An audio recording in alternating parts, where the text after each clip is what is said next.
नमस्कार, स्वागत है आपका अपने चैनल टेट गुरुजी में। इस वीडियो में हम साइंस सिलेबस के बायोलॉजी पार्ट को कवर करेंगे। तो आइए शुरू करते हैं। सबसे पहला क्वेश्चन देखते हैं।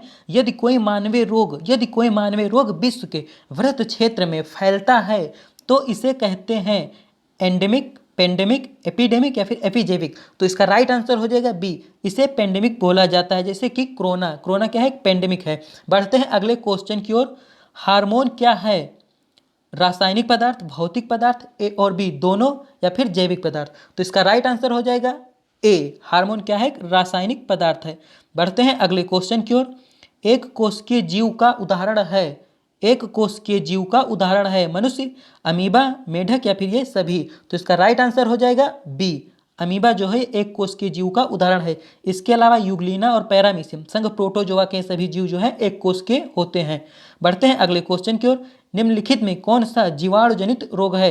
बैक्टीरिया के द्वारा होने वाला रोग कौन सा है? पोलियो, हर्पीज, टेटनस या फिर चेचक। तो इसका राइट आंसर हो जाएगा सी, टेटनस जो है बैक्टीरिया के द्वारा होने वाला रोग है। टेटनस का जो दूसरा नाम होता है उसे लॉक जा के नाम से भी जानते हैं। बढ़ते हैं अगले क्वेश्चन की ओर। घाव भरने में सहायक विटामिन है? Vitamin A, vitamin B, vitamin C या फिर विटामिन डी। तो इसका राइट आंसर हो जाएगा विटामिन सी, ये घाव भरने में सहायक है। विटामिन सी का जो मुख्य स्रोत होता है ये आंवला से प्राप्त होता है और विटामिन सी की कमी से स्कर्वी रोग होता है। बढ़ते हैं अगले क्वेश्चन की ओर। अमीबा और प्रोटोजोआ किस जगत के अंतर्गत आते हैं? अमीबा और प्रोटोजोआ किस जगत के अंतर्गत आते हैं? प्रोटिस्टा, मोनेरा, प्लांटी या फिर इनमें से कोई नहीं। तो इसका राइट आंसर हो जाएगा ए, ये प्रोटिस्टा जगत के अंतर्गत रखे गए हैं। बढ़ते हैं अगले क्वेश्चन की ओर। निम्नलिखित में कौन सा जंतु स्तनपायी नहीं है? व्हेल, सील, डॉल्फिन या फिर मगरमच्छ। तो इसका राइट आंसर हो जाएगा डी, मगरमच्छ जो है स्तनपायी नहीं है। बढ़ते हैं अगले क्वेश्चन की ओर। विटामिन क्या होते हैं? कार्बनिक यौगिक, अकार्बनिक यौगिक, जीवित जीव या फिर इनमें से कोई नहीं। तो इसका राइट आंसर हो जाएगा ए, विटामिन क्या है, ये कार्बनिक यौगिक हैं। बढ़ते हैं अगले क्वेश्चन की ओर। नागफनी में प्रकाश संश्लेषण किसके द्वारा होता है? नागफनी में पूछ रहा है प्रकाश संश्लेषण किसके द्वारा होता है? जड़, तना, पत्ती या फिर फूल। तो इसका राइट आंसर हो जाएगा बी, तने के द्वारा प्रकाश संश्लेषण होता है। बढ़ते हैं अगले क्वेश्चन की ओर। फेरोमेन्स पाए जाते हैं सांपों में, पक्षियों में, चमगादड़ में या फिर कीटों में। तो इसका राइट आंसर हो जाएगा डी, ये कीटों में पाए जाते हैं। अगला क्वेश्चन देखते हैं। निम्नलिखित में कौन सा युग्म सही सुमेलित नहीं है? विटामिन ए वर्णांधता, विटामिन बी1 बेरी, विटामिन बी12 रक्त अल्पता या विटामिन सी स्कर्वी रोग। तो इसका राइट आंसर क्या हो जाएगा? ए हो जाएगा। विटामिन ए जो है सही सुमेलित नहीं है, यहाँ पर रतौंधी होना चाहिए था। बढ़ते हैं अगले क्वेश्चन की ओर। आयोडीन प्राप्त होता है कारा से, लेमिनेरिया से, स्पाइरोगारा से या फिर पॉलीसाइकोनिया से। तो इसका राइट आंसर हो जाएगा बी, आयोडीन जो है लेमिनेरिया से प्राप्त होता है। बढ़ते हैं अगले क्वेश्चन की ओर। हाइड्रोपोनिक्स क्या है? जल संरक्षण, पादपों में कलम लगाना, सब्जियों का अध्ययन या फिर मृदा विहीन पादप संवर्धन। तो इसका राइट आंसर हो जाएगा डी, ये मृदा विहीन पादप संवर्धन है। इसमें एक प्रकार की खेती है जिसमें कि मिट्टी की जरूरत नहीं पड़ती। बढ़ते हैं अगले क्वेश्चन की ओर। पादप कोशिका का रसोई घर किसे कहा जाता है? लाइसोसोम, हरित लवक, राइबोसोम या फिर वर्णी लवक। पादप कोशिका का रसोई घर। तो इसका राइट आंसर हो जाएगा बी, हरित लवक को पादप कोशिका का रसोई घर कहते हैं। बढ़ते हैं अगले क्वेश्चन की ओर। जीवाणुओं को सर्वप्रथम किसने देखा? रॉबर्ट हुक, एंटोनी वान ल्यूवेनहॉक, लुईस पास्चर या फिर इनमें से कोई नहीं। तो इसका राइट आंसर हो जाएगा बी, एंटोनी वान ल्यूवेनहॉक ने देखा। बढ़ते हैं अगले क्वेश्चन की ओर। तुलसी के पौधे का औषधीय महत्व निम्न की उपस्थिति के कारण है? कार्बनिक अम्ल, अकार्बनिक अम्ल, फिनाल एवं फ्लेवोनाइड या फिर उपरोक्त में से कोई नहीं। तो जो तुलसी का पौधा होता है इसका औषधीय महत्व क्यों है? तो इसका राइट आंसर हो जाएगा सी, फिनाल एवं फ्लेवोनाइड के कारण इसका औषधीय महत्व है। बढ़ते हैं अगले क्वेश्चन की ओर। मानव शरीर का तापमान सेल्सियस और फ़ारेनहाइट में क्रमशः होता है। तो इसका राइट आंसर हो जाएगा सी, 37 डिग्री सेल्सियस और फ़ारेनहाइट में 98.6 फ़ारेनहाइट होता है। बढ़ते हैं अगले क्वेश्चन की ओर। निम्न में कौन सी बीमारी प्रदूषित जल के कारण नहीं होती है? पीलिया, आंतज्वर, यक्ष्मा या फिर अमितसार। तो इसका राइट आंसर हो जाएगा सी, यक्ष्मा जो है दूषित जल के कारण नहीं होता है। बढ़ते हैं अगले क्वेश्चन की ओर। निम्न में कौन सी फसल मिट्टी को नाइट्रोजन युक्त बनाती है? मिट्टी को नाइट्रोजन युक्त बनाती है? आलू, चना, मक्का या फिर गेहूं। तो इसका राइट आंसर हो जाएगा बी, चना। चना जो है मिट्टी को नाइट्रोजन युक्त बनाती है। इसके अलावा जितनी भी दालें होती हैं ये सभी जो है मिट्टी को नाइट्रोजन युक्त बनाती हैं। बढ़ते हैं अगले क्वेश्चन की ओर। उस रसायन का नाम बताइए जो आम को पकाने के काम आता है। Calcium carbide, calcium carbonate, calcium chloride या फिर कैल्शियम सल्फाइड। तो इसका राइट आंसर हो जाएगा ए, कैल्शियम कार्बाइड जो है ये आम को पकाने के काम में आता है। बढ़ते हैं अगले क्वेश्चन की ओर। वह ऊतक जो हड्डी को दूसरी हड्डी से जोड़ता है। उपकला, उपास्थि, वसामय ऊतक या फिर स्नायु। तो इसका राइट आंसर हो जाएगा डी, स्नायु जो है हड्डी को हड्डी से जोड़ता है। बढ़ते हैं अगले क्वेश्चन की ओर। एंट अमीबा हिस्टोलिटिका से होने वाला रोग है पेचिस, टाइफाइड, मलेरिया या फिर पीलिया। तो इसका राइट आंसर हो जाएगा ए, पेचिस। बढ़ते हैं अगले क्वेश्चन की ओर। वे जंतु जो पेड़ पौधे एवं जंतुओं को भोजन के रूप में ग्रहण करते हैं कहलाते हैं। वे जंतु जो पेड़ पौधे और जंतुओं दोनों को भोजन के रूप में ग्रहण करते हैं उनको क्या कहते हैं? सर्वाहारी, मांसाहारी, शाकाहारी या फिर परभक्षी। तो इसका राइट आंसर हो जाएगा ए, उन्हें सर्वाहारी बोला जाता है। बढ़ते हैं अगले क्वेश्चन की ओर। किसके जलने से सबसे अधिक वायु प्रदूषण होता है? एलपीजी, हाइड्रोजन, सीएनजी या फिर कोयला। तो इसका राइट आंसर हो जाएगा डी, कोयला। कोयला के जलने से सबसे अधिक वायु प्रदूषण होता है। बढ़ते हैं अगले क्वेश्चन की ओर। पादप कोशिका की प्रमुख विशेषता है कोशिका भित्ति, हरित लवक, बड़ी रिक्तिका या फिर ये सभी। तो इसका राइट आंसर हो जाएगा डी, ये सभी जो है पादप कोशिका की विशेषता है। बढ़ते हैं अगले क्वेश्चन की ओर। निम्न में कौन सा आहार किशोर के लिए सर्वोत्तम है? किशोर के लिए कौन सा आहार सर्वोत्तम है? रोटी, दाल एवं हरी सब्जियां, चावल, बर्गर, शाकाहारी टिक्की या फिर चिप्स और नूडल। तो इसका राइट आंसर हो जाएगा ए, रोटी, दाल और हरी सब्जियां। अगला क्वेश्चन देखते हैं। प्राणी कोशिका में कोशिकीय श्वसन का स्थान कौन सा है? राइबोसोम, माइटोकॉन्ड्रिया, लाइसोसोम या फिर अंतद्रव्यी जलिका। तो इसका राइट आंसर हो जाएगा बी, माइटोकॉन्ड्रिया। बढ़ते हैं अगले क्वेश्चन की ओर। कार्बोहाइड्रेट, प्रोटीन और वसा का पूर्ण पाचन किसमें होता है?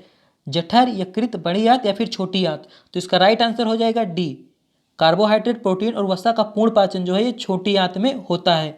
बढ़ते हैं अगले क्वेश्चन की ओर। ऑक्सिन है औषधि है, जंतु हार्मोन, उत्सर्जित पदार्थ या फिर पादप हार्मोन। तो इसका राइट आंसर हो जाएगा डी, ऑक्सिन क्या है? एक पादप हार्मोन है। बढ़ते हैं अगले क्वेश्चन की ओर। निम्न में कौन सा कोशिकांग केवल पादप कोशिका में पाया जाता है? क्लोरोप्लास्ट, माइटोकॉन्ड्रिया, केंद्रक या फिर कोशिका झिल्ली। तो इसका राइट आंसर हो जाएगा ए, क्लोरोप्लास्ट जो है केवल पादप कोशिका में पाई जाती है। बढ़ते हैं अगले क्वेश्चन की ओर। द्विलिंगी जंतु है अमीबा, मेढक, मच्छर या फिर कछुआ। तो इसका राइट आंसर हो जाएगा डी, केचुआ जो है ये द्विलिंगी जंतु है। अगला क्वेश्चन देखते हैं। कौन सा संरचना आनुवांशिक गुणों तथा लक्षणों को जनक से अगली पीढ़ी में स्थानांतरित करता है? लाइसोसोम, क्रोमोसोम, राइबोसोम या फिर सेंट्रोसोम। तो इसका राइट आंसर हो जाएगा बी, क्रोमोसोम। बढ़ते हैं अगले क्वेश्चन की ओर। निम्न में कौन सा जीव एक कोशिकीय नहीं है?